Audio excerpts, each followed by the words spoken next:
৭২-এর সংবিধান বাতিল, অনুলিখন, পুনর্লিখন এগুলো নিয়ে যখন রাজনৈতিক অঙ্গনে বেশ ঝড়ঝাপটা যাচ্ছে, ঠিক সেই সময় মির্জা ফখরুল ইসলাম আলমগীর বলেছেন, ৭২-এর সংবিধান বাতিল এই মুহূর্তে সম্ভব নয়।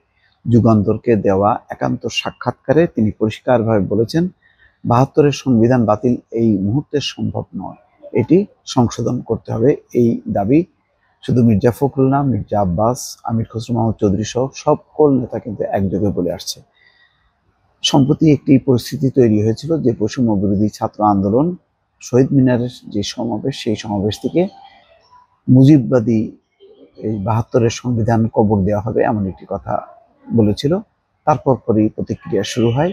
সেই প্রতিক্রিয়ার জেরে জুলাই বিপ্লবের ঘোষণাপত্র পর্যন্ত স্থগিত করে বৈষম্য বিরোধী ছাত্র আন্দোলন। এটি নিয়ে বেশ নেপথ্যে গতকালকে রাত্রেবেলায় গভীর রাত পর্যন্ত নানা রকম টানাপোড়েন চলেছে। শেষ পর্যন্ত বিশেষ প্রেস কনফারেন্স করে শফিকুল আলম, প্রধান উপদেষ্টার প্রেস সেক্রেটারি।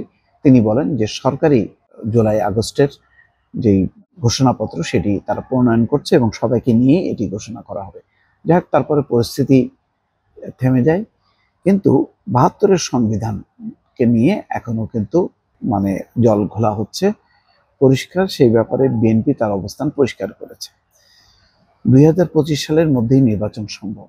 কয়েকটা বক্তব্যের পিন পয়েন্ট হচ্ছে, মির্জা ফখরুল ইসলাম আলমগীরের দল গঠনের অধিকার সংবিধানে আছে, দেখার বিষয় জনগণ কিভাবে করবে। অর্থাৎ নাগরিক কমিটিকে উদ্দেশ্য করে এই কথাটি বলছেন তিনি।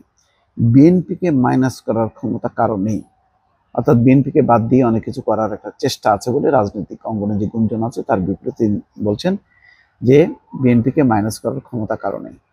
আওয়ামী লীগ ছাড়া জামাত ও সব রাজনৈতিক দল এবং ছাত্র নেতাদের সঙ্গে ভালো সম্পর্ক আছে বিএনপির, আওয়ামী লীগ ছাড়া। আচ্ছা, শুধু আওয়ামী লীগের সঙ্গে ভারতের বন্ধুত্ব করা কোনো মতেই সমীচীন হতে পারে না। দলকে সুসংগঠিত করা ও নির্বাচনের প্রস্তুতির বার্তা তারেক রহমানের।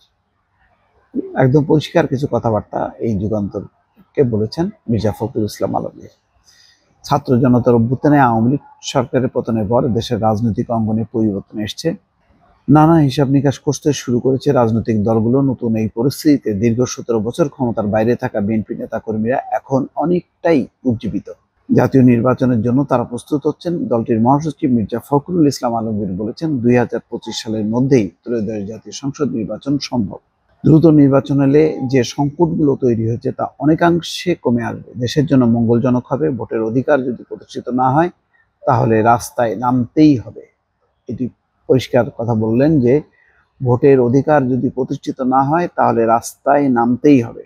বৈষম্য বিরোধী ছাত্র আন্দোলনের জুলাই বিপ্লবের ঘোষণাপত্রের খসড়া প্রস্তাবের ৭২-এর সংবিধান বাতিলের যে দাবি এসছে সে প্রসঙ্গে তিনি বলেন, এই দাবি এই মুহূর্তে বাস্তবায়ন করা সম্ভব না। ভবিষ্যতে যদি কখনো সুযোগ ও সময় আসে তখন জাতির চিন্তা করে দেখা উচিত বলে তিনি মনে করেন। সোমবার চেয়ারপারসনের রাজনৈতিক কার্যালয়ে গুলশানে মির্জা ফখরুল ইসলাম আলমগীর এসব কথা বলেন। তিনি বলছেন, ভারপ্রাপ্ত চেয়ারম্যান তারেক রহমান দলকে সুসংগঠিত এবং নির্বাচনের প্রস্তুতির জন্য বার্তা দিয়েছেন।